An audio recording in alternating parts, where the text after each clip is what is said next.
À l'occasion de la sortie d'un documentaire sur Jacques Martin, sa fille, Élise, est sortie du silence dans les colonnes de Télépoche, lundi 25 avril 2022. Contrairement à tous les fans du célèbre animateur, la période où il était aux commandes de l'école des fans n'est pas un très bon souvenir pour sa fille. Il y avait un décalage entre l'homme que je voyais sur le petit écran et celui que je connaissais, a-t-elle ainsi confié. Il avait une telle passion pour son métier qu'il n'avait pas le temps d'être un père attentif, a-t-elle encore fait savoir tout en assurant qu'elle ne lui en avait jamais voulu.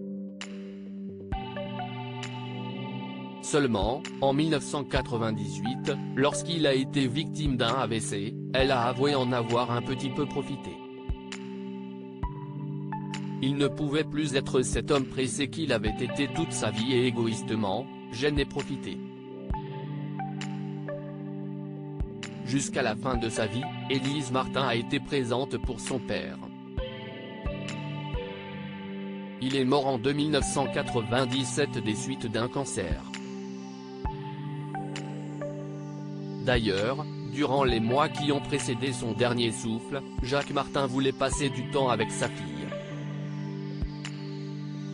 J'allais le chercher le dimanche et nous passions la journée ensemble.